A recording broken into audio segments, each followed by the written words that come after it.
As I've been telling you today, we are with Magixx. He's a Nigerian artist, and of course today we are with him in the studio. He's in Nigeria, and we have him on a Skype call. So Magixx, welcome.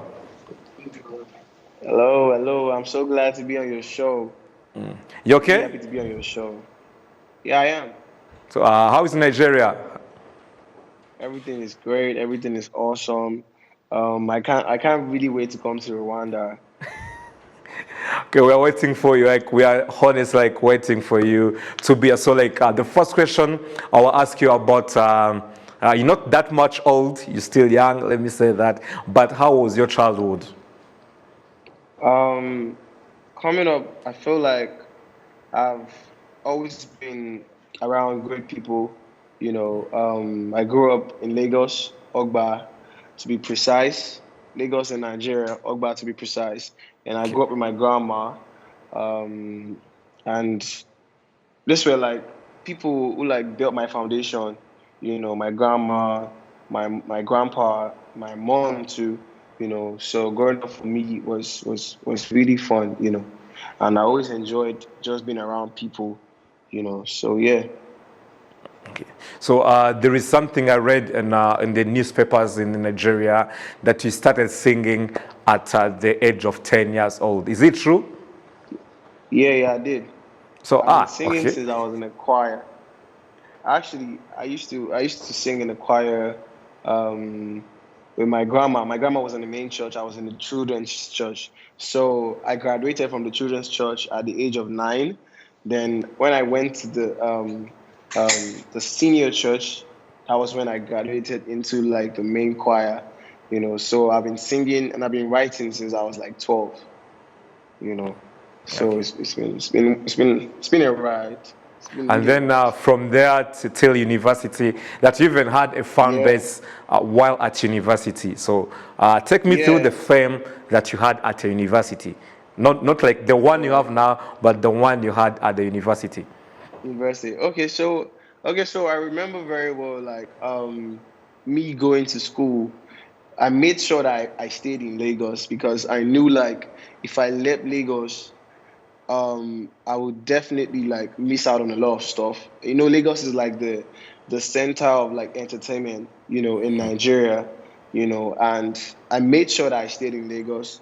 Um, I studied mass communication in the University of Lagos.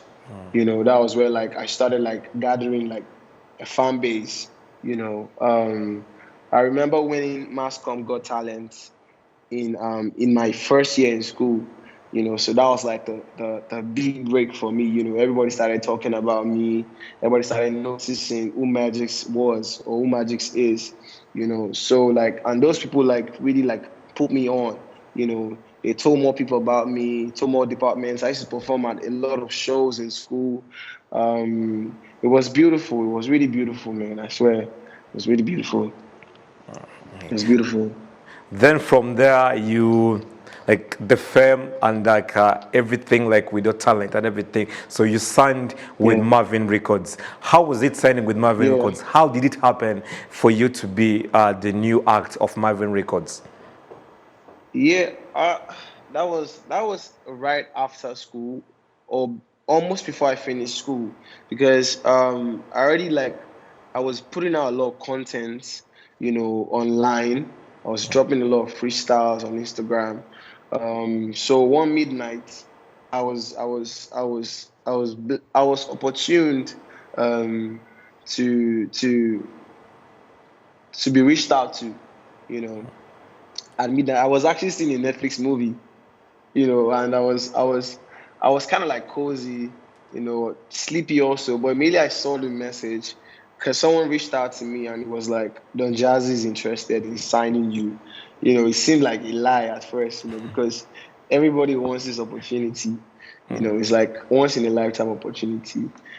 So I was really happy. I was really glad. Um, I was going crazy, man. I remember jumping on my bed like, what? You know, so so it was awesome. And that happened like March 2020. Then I went to start working with Jazzy. So yeah, that was how I got signed. through my Instagram freestyles. Okay. So you working with Don Jazzy, we got this song called Love Don't Cost a Dime, and it was Yeah, one of the songs that were trending. So who wrote it, yeah. how was the audio production, and how was the video production of Love Don't Cost a Dime? Love Don't Cost a Dime is one of those songs, that I wrote. I didn't really think too much about it. I was just trying to say love in its purest form don't cost no dime. And I'll explain that first before we go into like the production. Because a lot of people be like, love costs a lot, love costs money, love Okay, I love get costs it. time, so but the truth is, yes, love does cost a lot of things, but that's life. That's life. But when you bring love into a life situation, it costs a lot. But love in its purest form, or love itself, doesn't cost a dime. Your mother will never look at you right now and be like, look at you, I spent all my life training you. I spent all my money sending you to school. Okay. Spend this amount of time watching you grow. It doesn't So, cost her anything. so Magixx, You know. what can we expect from you? An EP, an album soon? Definitely, maybe, Soon, like definitely. in a month, in 3 months? Yeah. When can we expect it? I don't want to say. I don't want to put a time on it. Okay, okay, all right. Magixx, thank you so much for taking your time to talk to us, and we wish you well. Yeah. We are waiting for the EP soon, as soon as possible, and of course, we shall still be jamming to the songs that you have out here. Thank you so much. Thank you so much. So you're Big love welcome. to you So the guys. show still continues, and of course, my name is Klepy. This is KC2, and the show is Beats and Sounds on KC2. Yes, sir.